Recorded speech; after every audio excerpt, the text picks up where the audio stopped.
Bien, buenos días chicos. Buenos días, doctor. Buen día, buen día. ¿Cómo están? ¿Cómo han estado?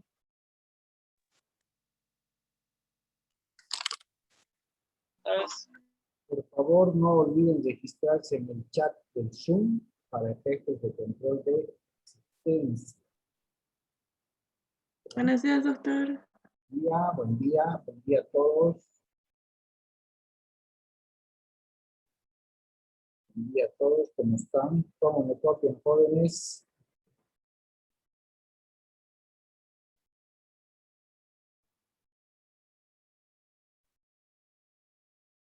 ¿Cómo está el audio? ¿Cómo está, doctor? Buenos días. Se lo escucha bien. Ya, por favor, chicos, regístrense en el chat.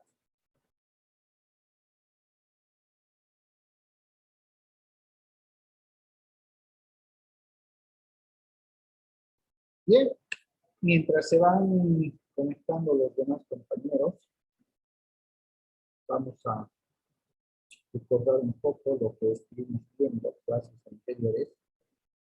Recordarán que ingresamos al análisis de los requisitos del contrato previstos en el artículo 452 de nuestro Código Civil. Empezamos por el consentimiento. Manifestamos pues que era o es la manifestación expresa de la voluntad, en lo cual el acuerdo ante las partes habían ayudado para poder celebrar ese contrato estaba plenamente consentido, ¿no? Un minuto, por favor.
Chicos, mil disculpas.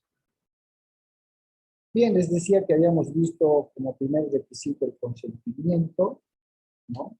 Pero al mismo tiempo habíamos visto también los vicios del consentimiento, si se acordarán. Estos vicios estaban citados, pues, en el error, el dolo y la violencia, ¿sí? En el error, dolo y violencia. Entonces, habíamos establecido que el error se dividía en tres clases: el error esencial, el error sustancial y el error de cálculo, ¿cierto? Pero los vamos a analizar más adelante con mayor precisión, cuando veamos precisamente el próximo tema que tiene que ver con interpretación de los contratos y posteriormente ineficacia de los contratos. ¿Ya? Después hemos visto la capacidad, creo que no hay mucho problema con eso.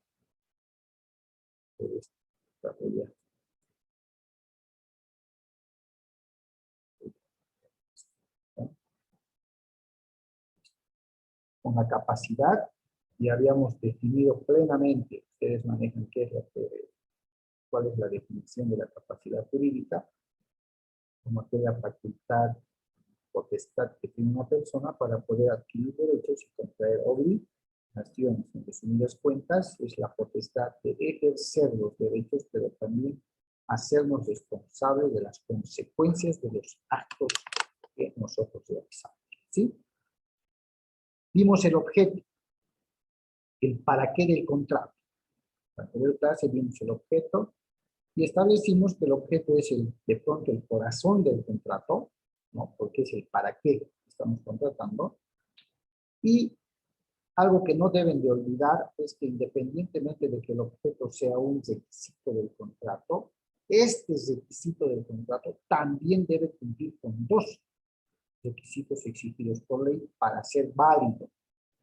Estos dos requisitos que debe cumplir el objeto son: debe ser lícito, habíamos dicho, y debe ser realizable o determinable.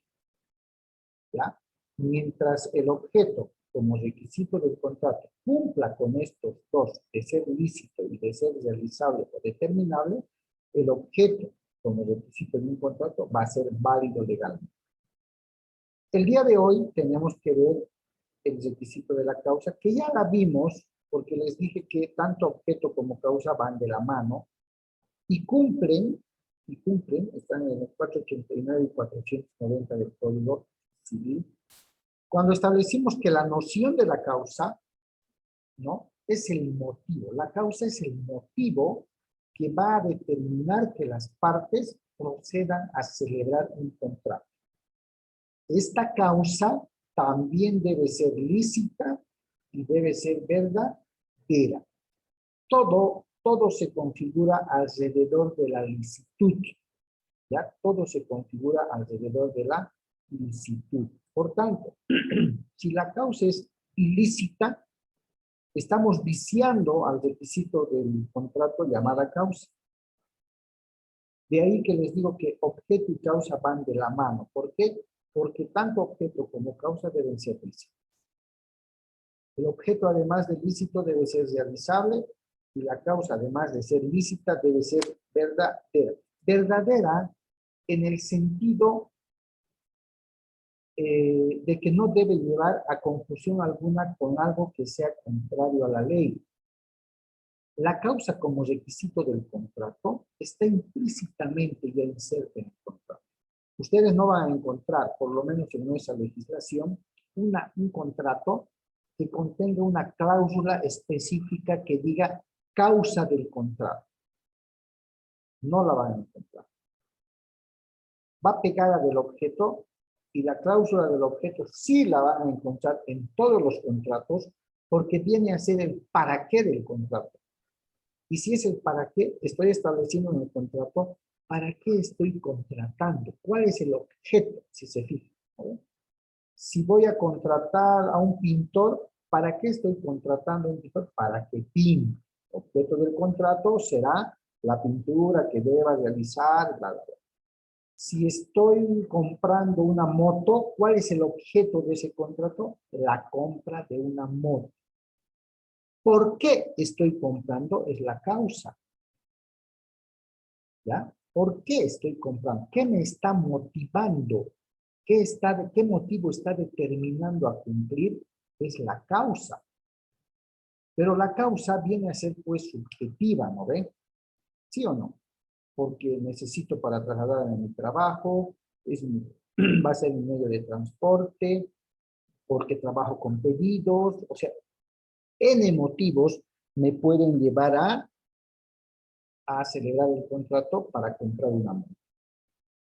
Si voy a comprar un auto, lo propio, el objeto va a ser la compra del auto, el auto como tal, y la causa será pues por necesidad familiar, por necesidad personal, porque quiero, finalmente es un querer, estoy libre de hacerlo, y de ahí que va de la mano del objeto. Se dice en muchos textos, si alguna vez leen, se dice que el objeto del contrato es el para qué, y la causa del contrato es el por qué del contrato. ¿Ya? Básicamente. Lo que no debemos de olvidar es que tanto objeto como causa deben ser lícitos. Acá está.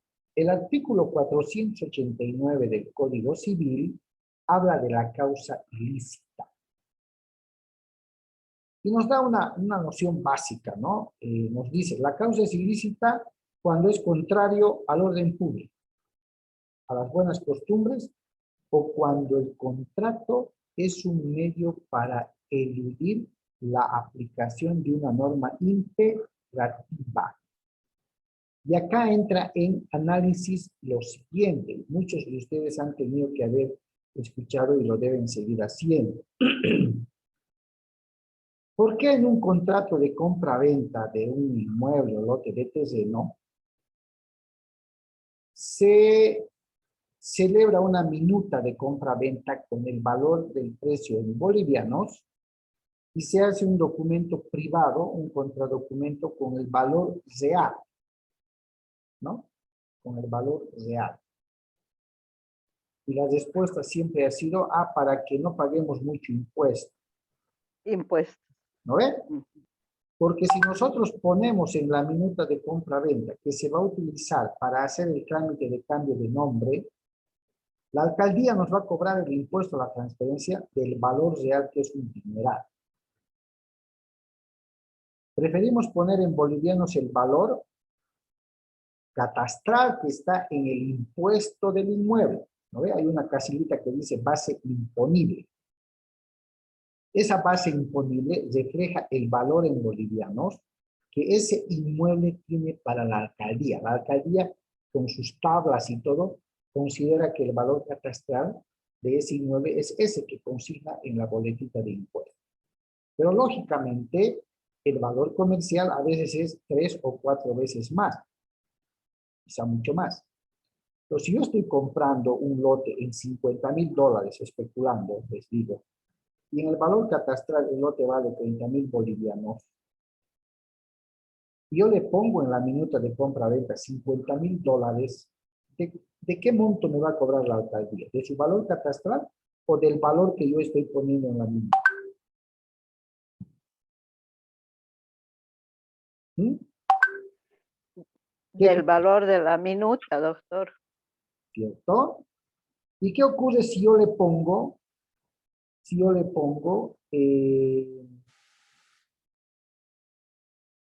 un valor menor al que inclusive está en el valor catastral?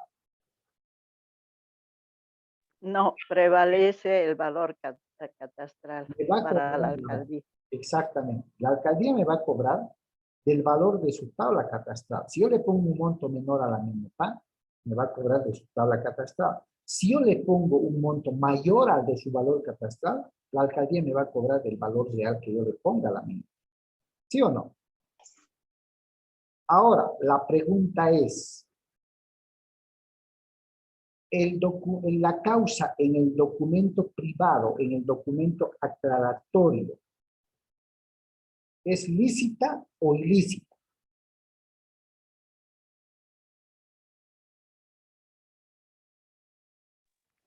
Tomando en cuenta que la causa va a ser el motivo que me motiva a celebrar el contrato, el motivo que determina que yo celebre el contrato. ¿Va a ser lícita o ilícita? En realidad, doctor, sería ilícita, pero para los interesados es lícita debido a que los impuestos también a veces se extrapolan y son demasiados, entonces hay gente que no tiene tampoco posibilidades de cubrir grandes impuestos. Y como hombres y mujeres de derecho, ¿es lícita o es ilícita? Sería ilícita para nosotros. ¿No ve? Claro, ¿por qué me está motivando a suscribir ese documento aclaratorio en relación al documento principal? Me está motivando no pagar mucho impuesto. Y eso desde el punto de vista del derecho tributario se llama evasión. Y la evasión es una contravención o delito tributario. Entonces, la causa que me está motivando es ilícita, pero y mi necesidad social, eso me lo está camuflando un poco la ilicitud. Pero el tema es que el documento que va a ir al trámite de cambio de nombre, que va a ir a la protocolización, que va a ir a derechos reales, es la minuta con el valor en boliviano. Y el documento privadito aclaratorio o el contradocumentito que se le llama, no va a ir a ningún lado, porque es una constancia entre partes únicamente para dejar claro cuál es el monto real que se ha pagado y cuál es el monto real que el vendedor ha recibido, ¿sí o no? Entonces, esa ilicitud, entre comillas, queda entre las partes. ¿Ya? Queda entre las partes. Por eso es que el 489, fíjense, hasta un poco ambigua su redacción, ¿no? Dice, es ilícita cuando es contraria al orden público. Desde ahí ya, como hombres de derecho decimos, ya, es contrario, o sea, no debería declararse lo que es, ¿no? Estamos evadiendo, perfecto. O es contraria a las buenas costumbres, dice. O cuando el contrato es un medio para eludirla, también por ahí nos agarra, ¿no? La norma tributaria. Pero como no se está ejerciendo o no se va a ejercer ningún efecto contra terceros, queda entre las partes. Pues. Porque antes de la promulgación de la nueva ley del notariado, muchos de ustedes me van a dar la razón, siempre se hacía esto. ¿Por qué? Porque la ley permite, vamos a ver simulación de contrato y la ley permite. ¿No? Un contrato simulado y un contrato verdadero. Un contrato aparente sobre otro cierto. Se hacía los dos la minuta con el precio en bolivianos, incluso antes le ponían el mínimo valor y les cobraban de ese mínimo valor. ¿Todo por qué? Por no pagar mucho impuesto. Perfecto. Y eso iba a los trámites para después protocolizar. Y se hacía un documento privado, aclaratorio, que el notario también lo reconocía de firmes. Pero eso quedaba entre las partes. Pero ahora no. Ahora no les reconocen los notarios un contratito privado aclaratorio, salvo que lo sepan camuflar como reajuste de precio, ampliación o adenda al contrato, algo así más o menos. Pero después que solamente sea un documentito aclaratorio en el que digan el precio real de venta es tanto, no les van a reconocer. Por eso queda entre las partes. Y queda en la calidad de documento privado. ¿Por qué? Porque las partes estilamos ahora ya no poner con la computadora los nombrecitos en el documento privado, sino que dejamos en blanco para que de puño y letra, firma, nombre, número de carnet y encima estampen su huella digital. ¿Cierto? Entonces, Doctor, sí, adelante. entonces en este caso, en este documento privado, no se podría hacer un reconocimiento de firmas porque eso lo hace el notario, ¿verdad? Exactamente, ya no lo hacen, les cuento chicos, ya no lo hacen, les rechazan. Y ellos mismos dicen, pero bueno, ¿qué efecto va a tener? El efecto es entre partes, y es verdad, el mismo Código Civil genera que el contradocumento tiene efecto jurídico entre partes únicamente, pero cuando afecta a terceros, entonces el tercero puede reclamar la nulidad. Lo vamos a ver, ¿no? Por eso es que estilamos ahora que cuando se haga esa modalidad, una minuta con un valor nominal en bolivianos y un documento aclaratorio privado con el valor real, las partes de puño y letra firmen, nombre completo, número de cédula y sellen sus huellas y eso queda entre las partes, porque no se presenta a ningún trámite. No se presenta a ningún trámite, ¿no? Eso queda porque con la minuta, donde se establece el valor en bolivianos, es con ese documento, con ese contrato, es con el que van a hacer el cambio de nombre respectivo. ¿Listo? Ya lo vamos Bien, a doctor. ver cuando veamos simulación de contrato. Gracias. El 490 del Código Civil habla del motivo ilícito, ¿no? Y dice, con relación al motivo, dice que es ilícito cuando ese tal motivo determina la voluntad de ambos contratantes, es contrario también al orden público o a las buenas costumbres. Esto nace, si ustedes se acuerdan, también de los elementos accidentales y los requisitos esenciales de Messineo, cuando vimos al principio. El profesor Masseut también toma como elementos esenciales el tema de la motivación, de los motivos. El doctor Carlos Morales Guillén, que tiene su Código Civil comentado y concordado, y su procedimiento anterior también, él realiza un análisis y establece que la causa, la motivación, incluido el motivo, es, si bien es parte del Código Civil de la norma sustantiva, de la parte sustantiva, dice, es un criterio subjetivo que cada uno tiene. ¿Por qué? Porque la motivación, lo que va a motivar que una persona celebre un determinado contrato y luego un documento aclaratorio, es netamente decisión interna y personal de cada una de las partes. ¿Que se ponen de acuerdo? Sí. ¿No? Dicen, no hay problema, haremos la minuta sí, en base a la base imponible de la alcaldía, y haremos un privadito en el que aclaremos cuánto es el monto real, además de otras condiciones que de pronto no es necesario fijar en el contrato que se está haciendo redactado, ¿no? Entonces, nuestro Código Civil también, no olvidemos que es del 75-76, todavía prevé esta figura de la causa lícita, causa ilícita, motivo ilícito. ¿Ok? Bien, esa es la causa. Veamos ahora qué otro requisito nos faltaría. ¿Quién me dice?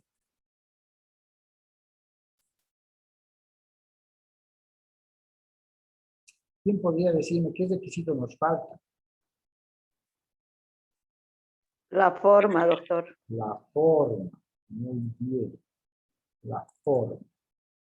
Veamos entonces el requisito de la forma. Por favor, mucha atención porque esto lo van a ver hasta el último día que ejerzan el derecho. ¿Ya? La forma entendida desde el punto de vista de la doctrina civil es el diseño, es la silueta, es el modo, le dicen algunos, de cómo se va a configurar el contrato. Pero la ley, en este caso el Código Civil, exige bajo pena de nulidad, o bajo pena de nulidad, que ciertos contratos deben ser elaborados en la modalidad o en la forma de documentos o instrumentos públicos o, en su caso, privados. Cuando nos acordemos del requisito de la forma, automáticamente nos tenemos que recordar el artículo 491 del Código Civil. Márquenlo, pónganle una estrella, pónganle un ojito, utilicen resaltador como ustedes quieran. El 491 es y va a ser con seguridad, yo siempre digo, no le digo que es el 491 sea un matabús, no. Le digo es el que me va a aclarar para no incurrir en error en determinado momento que deba plasmar o redactar un contrato. ¿Ya? Porque si yo me aíslo, me sustraigo de cumplir con lo que me dice el 491, estoy viciando mi contrato y le estoy perjudicando a mi cliente. No, estoy perjudicando al interesado. El 491, para quienes tengan el Código Civil a la mano, nos va a especificar claramente, ahí está, qué contratos por la forma deben necesariamente hacerse en documento o por documento público. Esto es importantísimo. Esto es vital. El 491 me va a decir qué contratos definitivamente se pueden hacer solamente bajo el formato de documento público. Que si los hiciera en otro formato, estoy viciando de nulidad ese contrato. ¿Ya? ¿Qué dice? Contratos y actos que deben hacerse por documento público. 1. El contrato de donación, excepto la donación manual, que no se maneja mucho en nuestra legislación. La hipoteca voluntaria, Ojo. La antícresis, que es el que conocemos como anticrético. La subrogación consentida por el deudor. Importante. Y los demás actos señalados por ley. Vayamos por partes, chicos. Ustedes saben y conocen perfectamente por la forma cuál es el diseño de aquel contrato que va a ser elevado a la categoría de documento público y aquel otro contrato por su diseño que va a ser considerado documento privado con el solo reconocimiento de firmas. ¿Cierto? Lo manejan perfectamente. ¿Quién no se acuerda algún detalle de aquello para que antes de pasar a analizar podamos refrescar la memoria? Sin ningún temor, por favor. ¿Todos se acuerdan? Sí, doctor. Voy a ver toda la sala, toda la sala. Todos estamos conscientes de cuál es el diseño del contrato que va a ser elevado a categoría de instrumento o documento público y cuál va a ser considerado documento privado con sus efectos de documento privado con el solo reconocimiento de firmas. ¿Sí? Juan Carlos, Yamil, Caterín, Pamela, Chavazía. Todos entonces estamos claros. A ver, Caterín, ¿estamos claros en la diferencia de lo que es un contrato público y un contrato privado?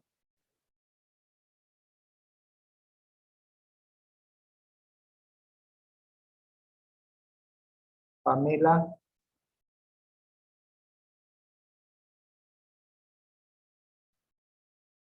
Se han dormido, ¿eh? Me están copiando, ¿no, chicos? ¿O no me escuchan?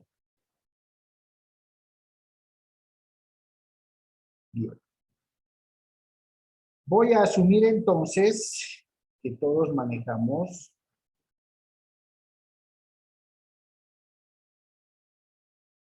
¿sí? Voy a asumir. Bien. A ver. Vamos a retroceder a derechos reales 2. ¿Ya? Antes de entrar al contrato de donación. Vamos a retroceder a derechos reales 2. Hace poquito tiempo recién hemos llevado derechos reales 2. ¿Se acuerdan del tema de la hipoteca? Está en la categoría de los derechos reales de garantía. Sí, doctor. Ya. La hipoteca es el instituto jurídico dentro de los derechos reales de garantía que respalda, que asegura el cumplimiento de una obligación, ¿cierto? Obligación. Exactamente. ¿Quién se acuerda cuántas clases de hipoteca reconoce el Código Civil?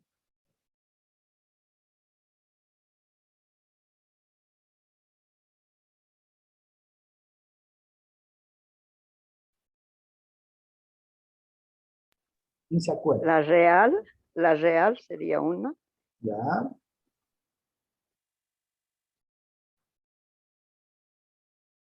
¿Se acuerdan de lo que siempre les dije en derechos reales? En relación a las hipotecas, se van a extinguir o van a morir así como nacieron. ¿Se acuerdan? No puedo mezclar. 3 clases de hipoteca reconoce el Código Civil. La hipoteca voluntaria, la hipoteca judicial y la hipoteca legal. ¿Se acuerdan? Legal. Si la hipoteca fue voluntaria, la extinción, ¿cómo debe de ser? Voluntaria. Si la hipoteca fue judicial, la extinción, ¿cómo debe de ser? Judicial.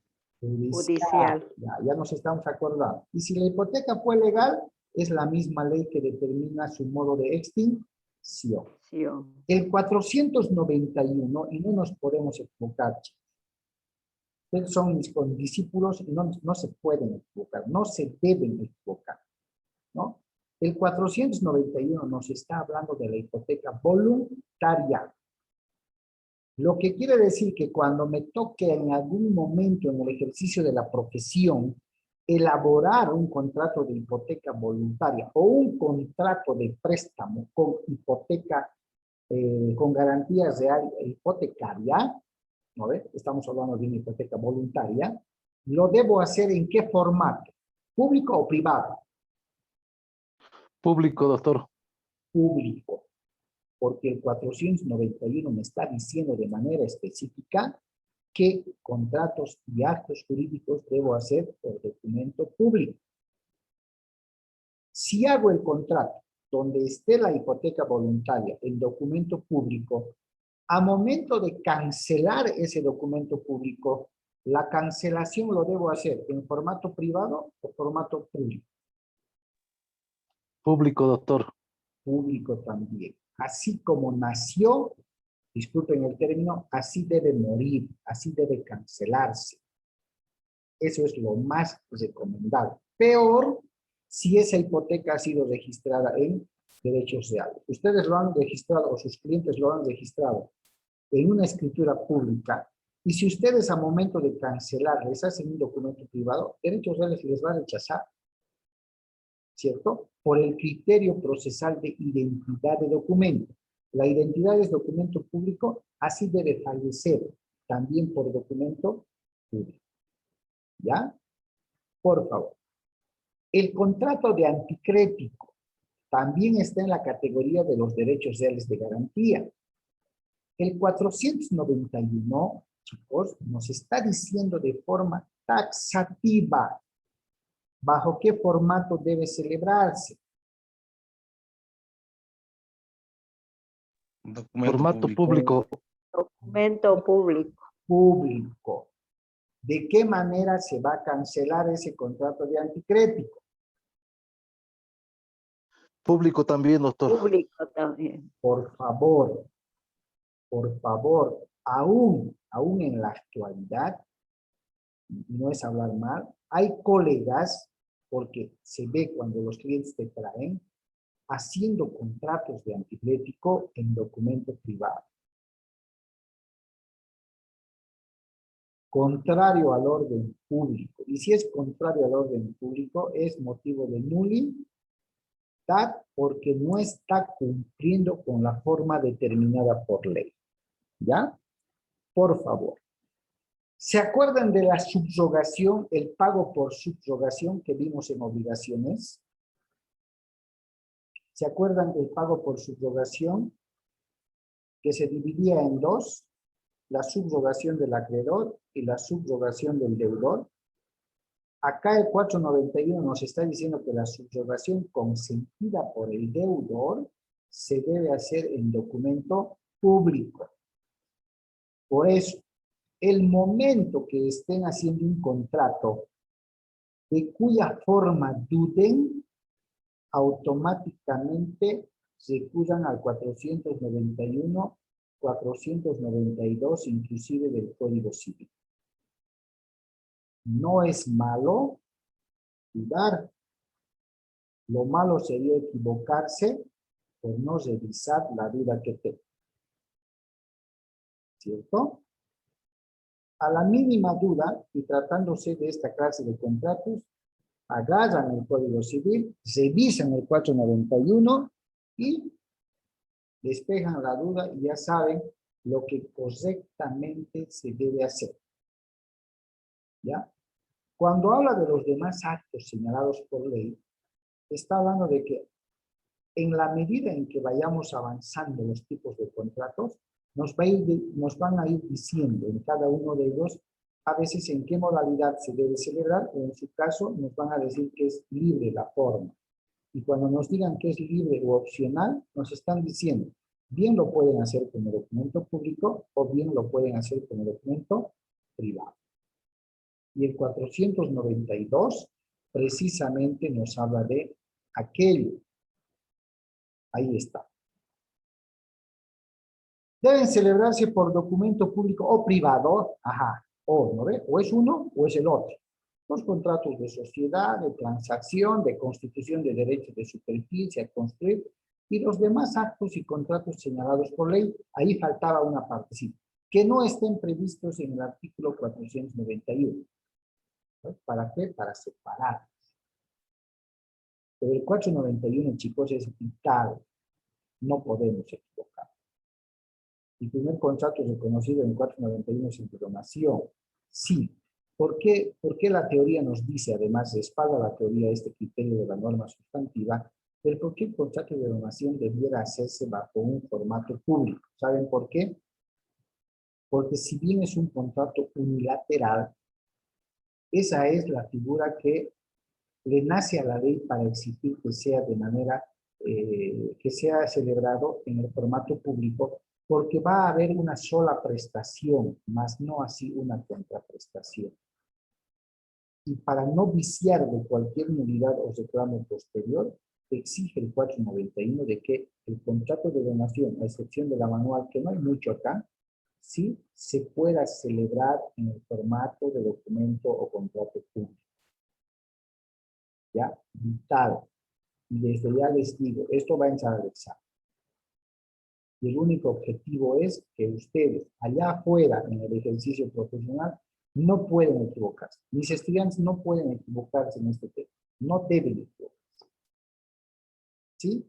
Tenemos que manejar perfectamente el requisito de la forma, así como los otros requisitos, pueden generar la nulidad o la anulabilidad de un contrato.